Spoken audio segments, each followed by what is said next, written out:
कर गई। एक दिन सोचा कौतूहलवश दिमाग में मन में बात आ गई, बुद्धि में कि आज मैं एक कक्ष खोलता हूँ, जो कक्ष जहां उनके दादाजी लोग रहते थे। कौन? पांडव। जब कक्ष खोला, खोल के देखा एक संदूक था जो धूल से भरा हुआ था, धूल से सना हुआ जो संदूक। राजा परीक्षित ने आज सोचा कि मैं देखूं क्या है, जबकि ऐसा भाव नहीं है कि मेरे दादाजी लोगों ने मेरे लिए कुछ रखा होगा, ऐसा नहीं है। लेकिन अलवस उन्होंने वो संदूक खोल दिया महाराज। और जैसे ही संदूक खोला तो वहां पांडवों का खजाना रखा हुआ था। अब कैसा खजाना है?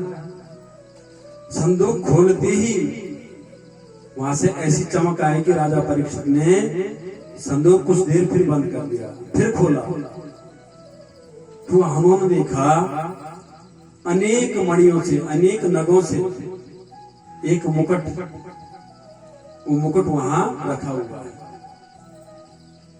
उन्होंने उस मुकुट को निकाला कपड़े से साफ करके और देख रहे हैं काफी बड़ा मुकुट है, स्वर्ण मुकुट, रत्नों से जड़ित है। सोचते हैं कि ये मेरे दादाजी का होगा या पिताजी का, किसका होगा? महाराज वो मुकुट उन्होंने हाथ पे पकड़ रखा है और हमेशा जब भी वो सुदूर जंगलों में जाते हैं ना, तो वहां ऋषियों की सेवा करते हैं महाराज, निस्वार्थ निष्कपट। आज भी उनको जाना है वन की ओर, लेकिन वन से जाने से पहले उन्होंने क्या कर दिया? वो जो मुकुट है ना, अपने शीश पे रख दिया और उसको पहन के आज उन्होंने अपना धनुष बाण पकड़ के और चल दिए कहां? सुदूर जंगल की तरफ। भागवत में तो ऐसा भी लिखा है कि जब भी वो जाते थे ना, तो चाहते थे कि हम संतों की सेवा करूंगा, लेकिन संत उनको सेवा नहीं करने देते थे, क्योंकि सम्राट है, राजा है। तो राजा परीक्षित कभी कभी भेष बदल के भी जाते थे, किसान बन के चले जाते थे और संतों के घर में झाड़ू पोछा करके इतनी सेवा करते थे संतों की। लेकिन आज उन्होंने वो मुकुट धारण किया और चल पड़े सुदूर जंगल की ओर। चलते चलते महाराज जब आगे गए, आगे उनको एक आश्चर्य दिखा कि एक बैल है और बैल एक पद पे, एक पांव पे खड़ा है। बैल के कितने पांव होते हैं? 4, लेकिन 3 काट दिए, एक पे खड़ा है। ये बैल रूप क्या है? धर्म। जैसी राजा परीक्षित ने उस बैल की तरफ देखा, उनकी आंखें सजल हो गई महाराज। सोचते हैं कि इस बैल की दशा किसने की है? आज राजा परीक्षित जब आगे बढ़ रहे थे तो वहां पे गौ भी है, गौ माता, और गौ माता रो रही है हमारे। तब तक बैल पूछता है गौ माता को, जो पृथ्वी रूपी है, वो कैसी है? जो पृथ्वी रूपी, यानी पृथ्वी ही गौ माता है। कहते कि तुम रोती क्यों हो? हे पृथ्वी स्वरूपी, तुम्हारा रुदन का कारण क्या है? ऐसी क्या बात हो गई कि जो तुम रोती हो? वो पृथ्वी स्वरूपी जो गौ माता है, वो कहती है कि देखो, तुम धर्म स्वरूपी बैल हो ना, ये धर्म, मैं इसलिए रोती हूं कि भगवान की माया को कोई नहीं पहचान पाया। ये भगवान की माया कैसी है? अब देखो ना, तुम एक पद पे खड़े हो, एक पांव पे खड़े हो, चार युग होते हैं महाराज। चार युग में सतयुग जो था ना, उसमें धर्म के चार पाद थे, चार पाद। तब त्रेता लगा, तब 3 हो गए, तब द्वापर, तब 2, और अब कलयुग में 1 है। और 4 पद कौन कौन से हैं? सत्य, दान, दया और पवित्रता।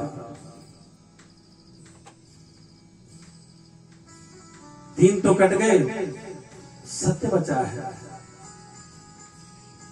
उसको भी काटने पे उतारू हो रखा है। कौन? कलयुग में। राजा परीक्षित सुन रहे हैं।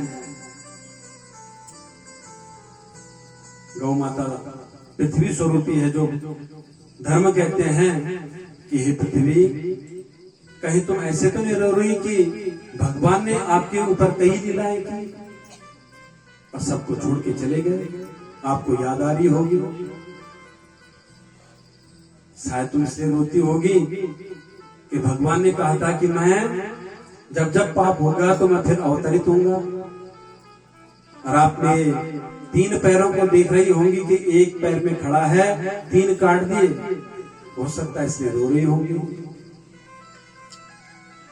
लेकिन नहीं, ये पृथ्वी, ये कर्म की बात है। हो सकता है कि मैंने पूर्व जन्म में कैसा कर्म किया होगा जिससे मुझे ये गति प्रदान हो गई।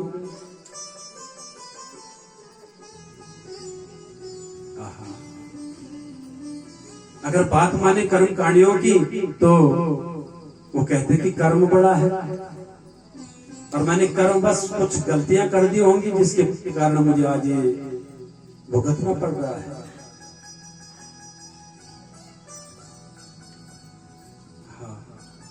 गोस्वामी तुलसीदास जी शब्दों में कहते हैं,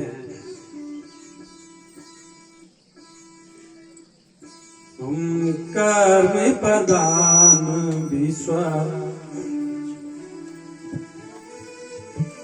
क्या कहते हैं कि कर्म ही सबसे बढ़कर है। हो सकता है कि मैंने कुछ पिछले जन्म में कैसे कर्म किए होंगे, आज मुझे एक पांव पे चलना पड़ रहा है।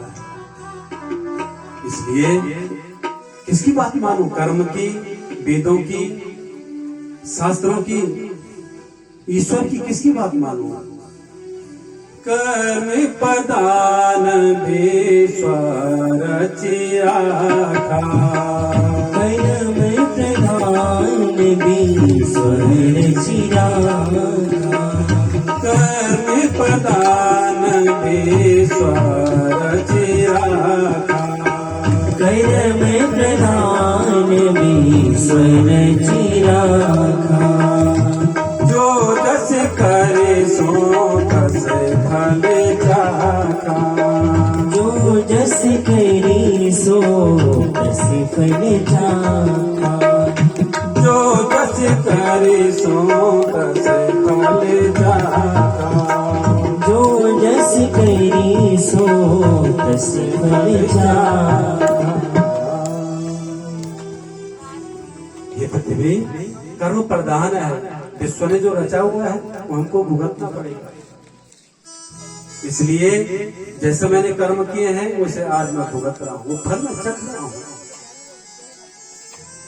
ये बातें चली रही हैं, तब तक राजा परीक्षित आते हैं और कहते हैं कि हे वैध रूपी धर्म, तुम्हारी ये दशा किसने की है? उसका नाम बोलो, मुझे बोलो, क्योंकि मैं यहाँ का राजा हूं और मेरे होते हुए मेरी प्रजा में, ये मेरे प्रजा के अंतर्गत जितने भी आते हैं, किसी भी प्राणी पे अगर दुख होता है ना, तो मेरा कर्तव्य है तो उसकी सहायता करो। आप बोलो कि तुम्हारी ये दुर्दशा किसने कर दी? धर्म रूपी बैल कहते हैं कि हे राजन, राजन को प्रणाम करते हैं कि राजन, ये मेरे कर्मों की बात होगी, लेकिन कोई बात नहीं, मुझे न कोई मार सकता है, न काट सकता है, न कोई भिगो सकता है और न बहा सकता है, न कोई उड़ा सकता है। क्यों कहा ऐसा? क्योंकि बैल रूपी जो धर्म है वो कह रहे हैं कि मैं तो आत्मा हूं और आत्मा न कभी जन्म लेती है न कभी मरती है।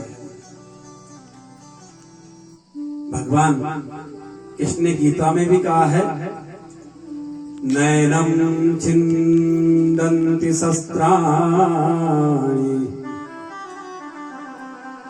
नैन दहति पावका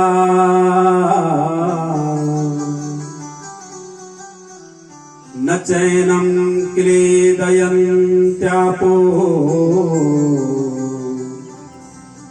न शोषयति मारुतः।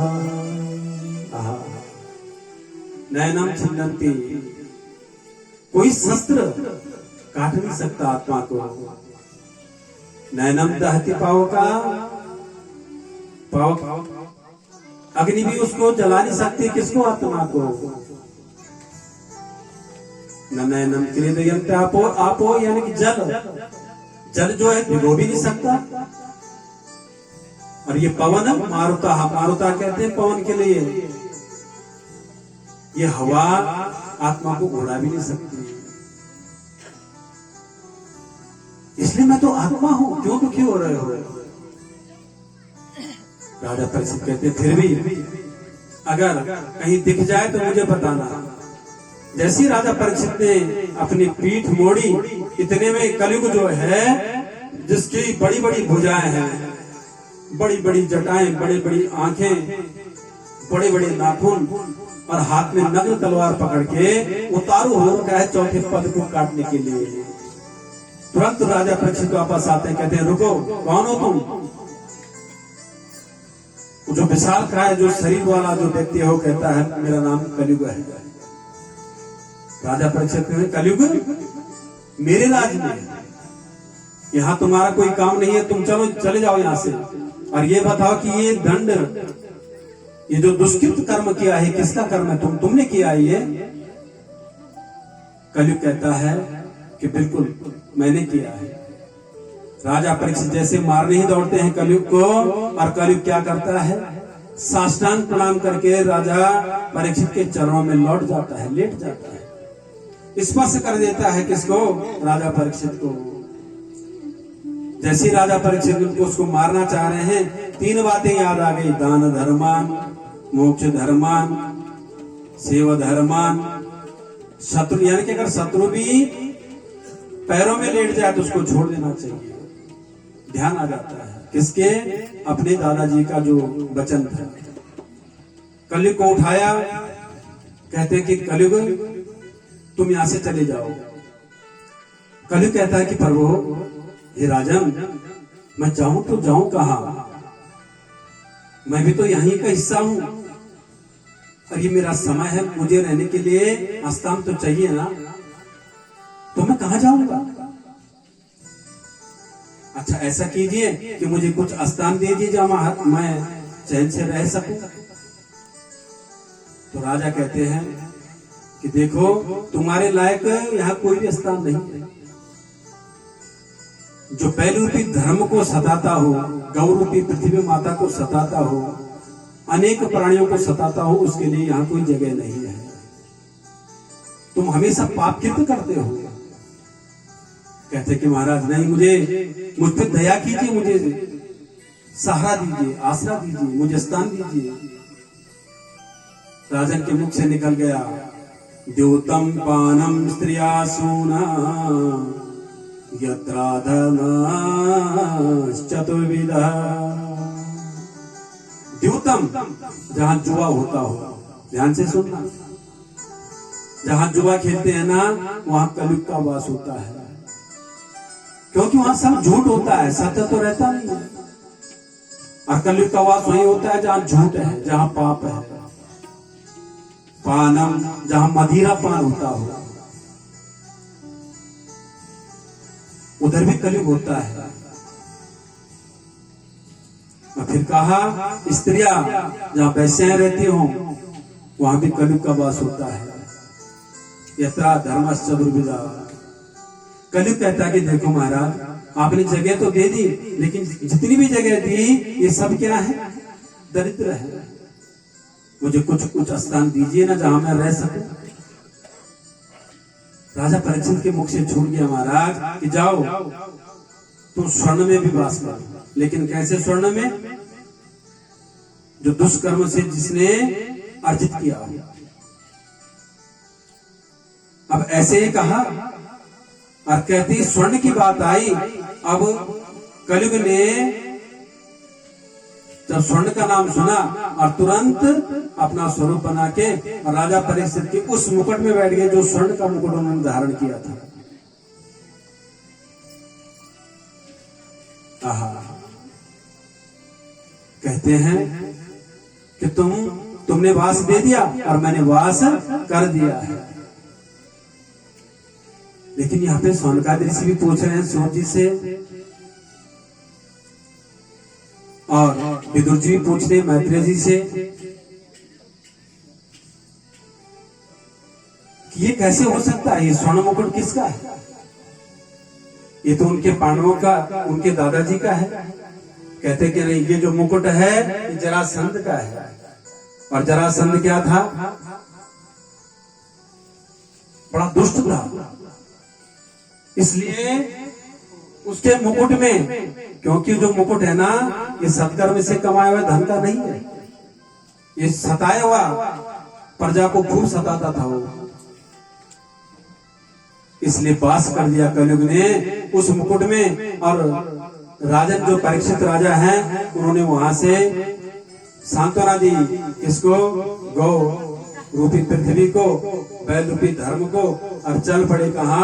सुदूर जंगल की ओर, कलयुग को स्थान दे दिए। चलते चलते जब आगे गए तो उनको प्यास लगी महाराज, भूख लगने लग गई। सामने देखा एक पर्णकुटी बनी हुई है और पर्णकुटी के ही ठीक सामने एक ऋषि जो हैं वो तपस्या में लीन है।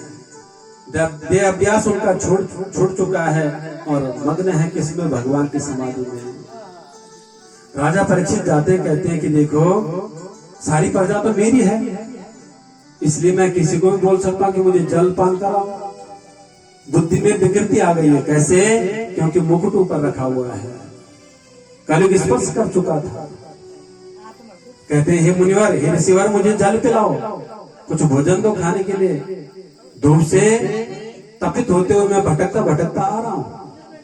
लेकिन समीक ऋषि जो हैं वो अपनी लीनता में विलीन है, भगवान की समाधि लगा रखी है। वो बात सुनते नहीं, क्योंकि देहाभ्यास छूट चुका है। कौन क्या कर रहा है, क्या कह रहा है, कुछ पता नहीं। राजा परीक्षित एक दो बार आवाज देते हैं लेकिन नहीं सुनते, खुद अंदर जाते हैं जलपान करके और बाहर आते कहते कि ये फोटा तिलक लगा के ये ढोंग कर रहे हैं, इनको पता नहीं कि मैं यहाँ का राजा हूँ।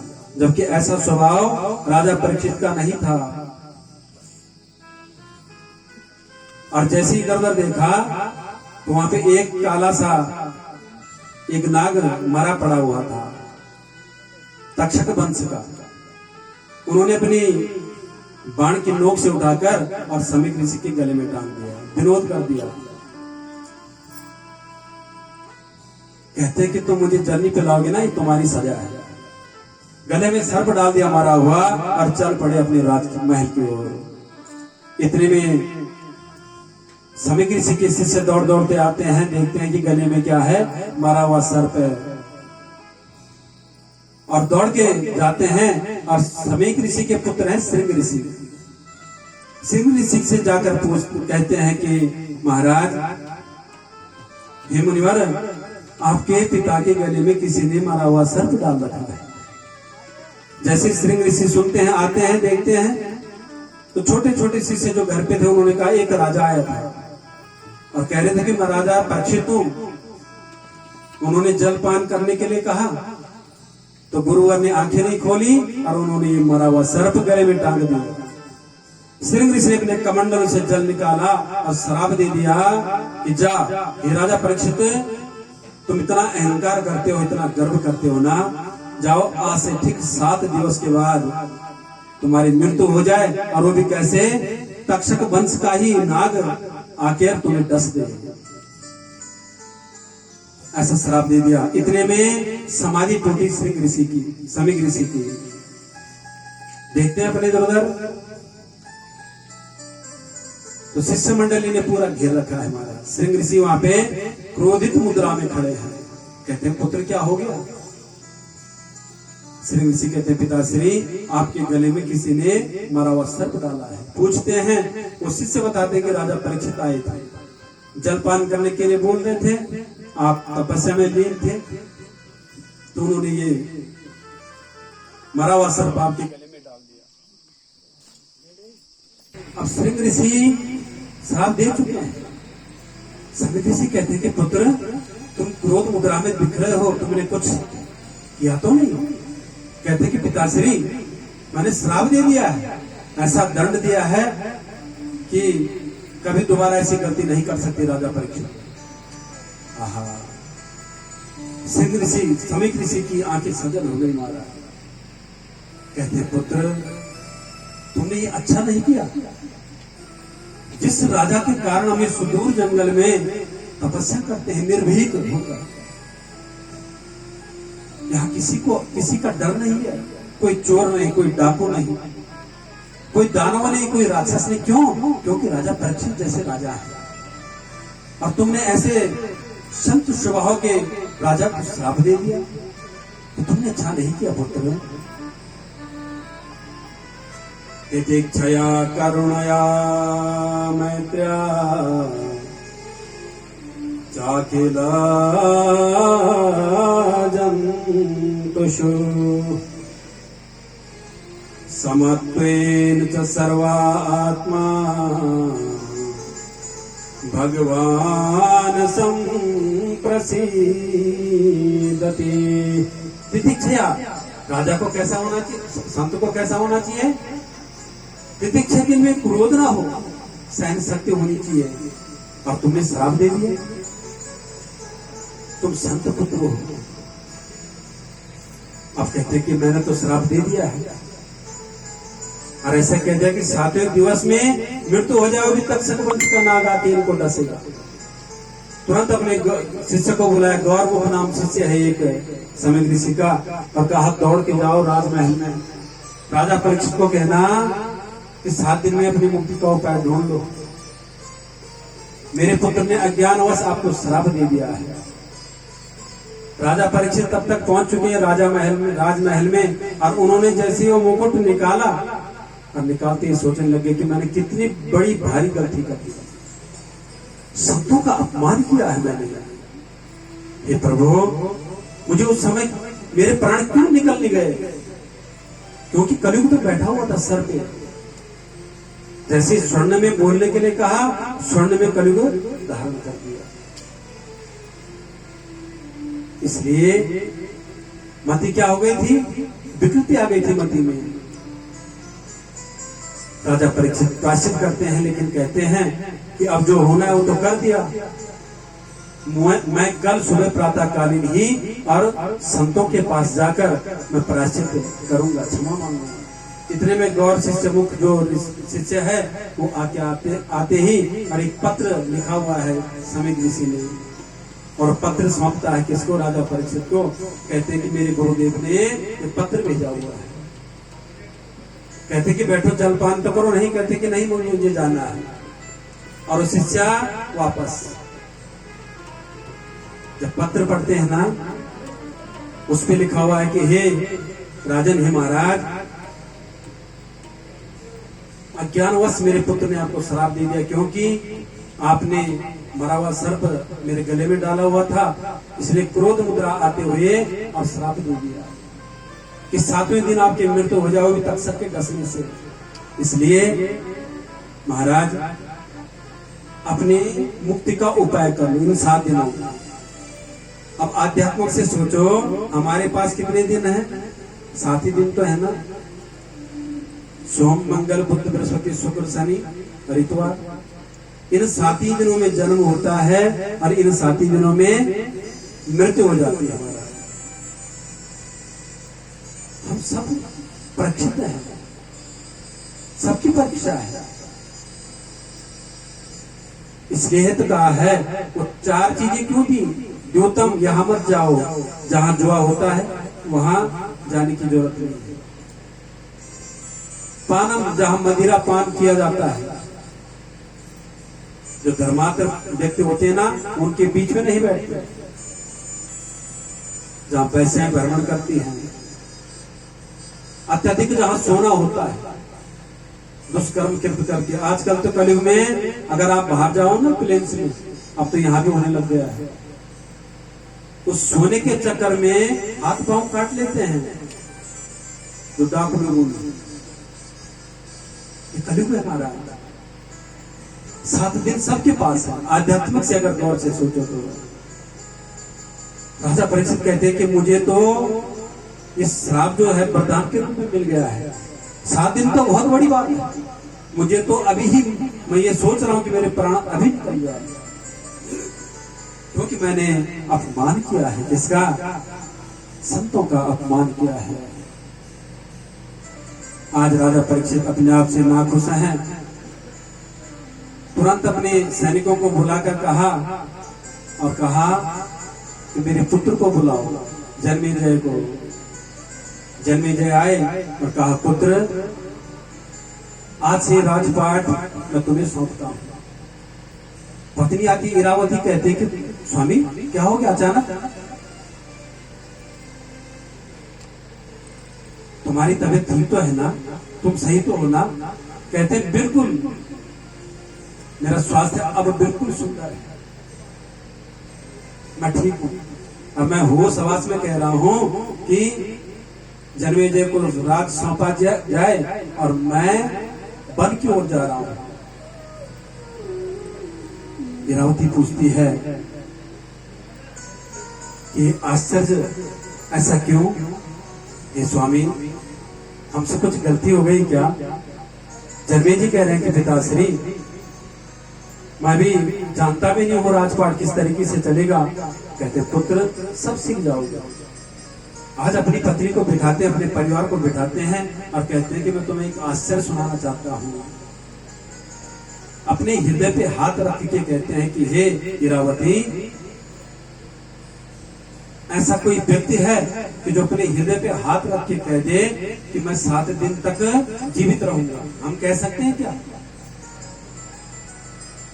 एक एक पल का पता नहीं कल क्या हो जाए, कुछ पता है क्या? कुछ पता नहीं। लेकिन मैं हृदय पे हाथ रख के कह सकता हूं कि मुझे 7 दिन तक कोई मार नहीं सकता, मुझे मृत्यु नहीं आ सकती, लेकिन 7 दिन के बाद आएगी। पर 7 दिन का हम संकल्प कर सकते हैं कोई क्या? कुछ भी हो सकता है पल पल में। आज इरावती कहती तुम ऐसी बहकी बहकी बातें क्यों कर रहे हो? कहते हैं कि मुझे वरदान मिला है सिंह ऋषि से, इसलिए कह रहा हूं। उन्होंने मुझे वरदान दे दिया कि 7 दिन तक तुम्हें कोई भी तुम्हारा बाल बांका नहीं कर सकता। आहा, राज विसिद्ध कर दिया किसको? जन्मेजय को। और अपना वहां से कुछ भी नहीं ले गए, एक लोटा तक नहीं ले गए। जिन कपड़ों में है राजमहल राजस्व कपड़ों में, वो कपड़े में उतार दिए, जनेऊ धारण किया, लंगोट पहनकर एक चोला सा डाल दिया, चले कहां? जंगल की ओर। और जब जंगल की ओर जा रहे हैं ना, भगवान का स्मरण करने की, हे प्रभु मेरा मुक्ति का द्वार खोजना। जल्दी मरने वाले के लिए मुक्ति क्या है, मुझे मार्गदर्शन करना प्रभु। जब ये बात ऋषियों को पता होती है ना, तो जो सब प्रेमी होता है, जो व्यक्ति अगर उसमें कुछ दुख आता है ना, तो सबको दुख होता है, सबको कष्ट होता है। सभी ऋषिगण जहां राजा परीक्षित बैठे हैं, राजा परीक्षित कहां चले गए? शुकताल में, उत्तर प्रदेश में शुकताल पड़ता है, वहां बैठ गए बरगद पेड़ के नीचे। ऋषियों का वहां जमावट लग रहा है। हमारे आ रहे हैं ऋषि, जितने भी ऋषि हैं, भृगुर वशिष्ठ च्यवना गौतमो मेधातिथिर्देवल देवरातो रामस्तथा गादिसुत साकलो। ये सब आ रहे हैं और संग में ग्रस्त सहित, ताकि हम राजन का दुख दूर कर सके। अत्रि वशिष्ठ च्यवन शरद अरिष्ट निमिर दीर्घ अंगिरास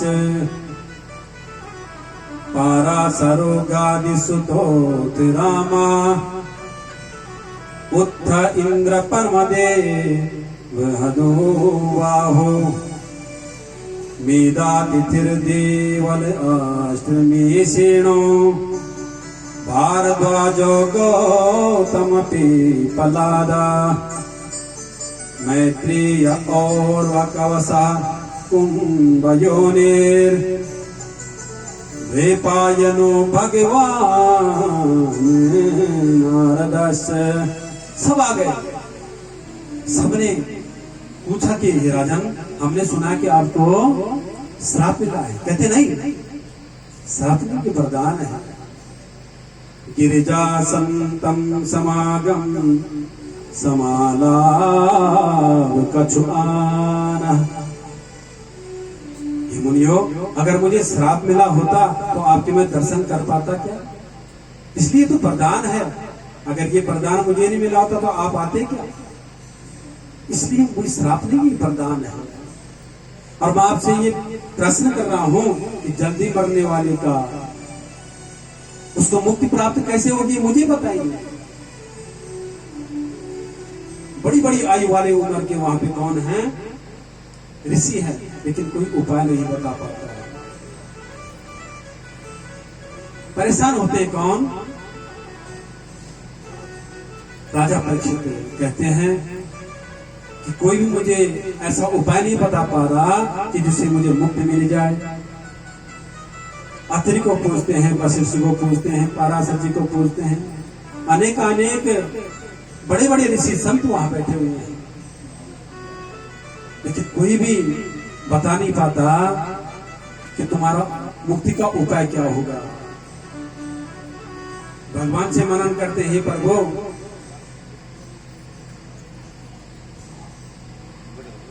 हे प्रभु, अब तुम ही कुछ कल्याण कर सकते हो कि मेरे दुख का निवारण करो। दुख ऐसा नहीं है कि शराब मिला हुआ है, दुख इस बात का है कि मुक्ति कैसे मिले। मुक्ति, मोक्ष, मृत्यु, तीन चीजें अलग अलग है। मृत्यु किसकी होती है? शरीर की। और मुक्ति जीती जी भी मुक्ति हो जाती है। और मोक्ष वर्ग किसको कहते हैं? मोक्ष माने जब एक बार मोक्ष प्राप्ति हो जाती है ना, तो आवागमन का जो चक्र है जन्म मरण का, ये टूट जाता है। राजा परीक्षित आज दोनों हाथ खड़े करके और भगवान को, मदन मोहन को पुकारते हैं, आह्वान करते हैं, हे प्रभु, सबकी तरणी, सबकी नैया तुमने पार की है, सबको तारण किया है। हम कितने भी पापी हैं, कितने भी झूठे हैं, लेकिन सहारा तो आप हो ना। इसलिए हे प्रभु, आओ और मेरी मुक्ति का उपाय बताओ। किसी भी रूप में आओ और मुझे मुक्ति दो, क्योंकि मैंने अपराध किया है, मैंने एक संत का अपमान किया है। इसलिए मेरी प्रार्थना सुनो। आहा, सुंदर स्तुति करते हैं भगवान की। हमारी बार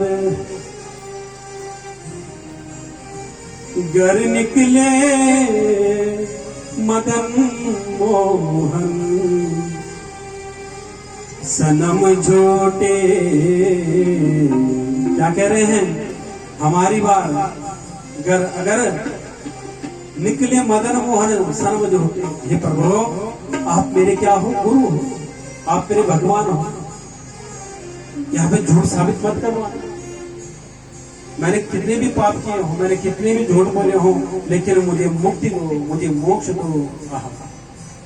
हमारी बार घर निकले मदन मोहन, सनम झूठे।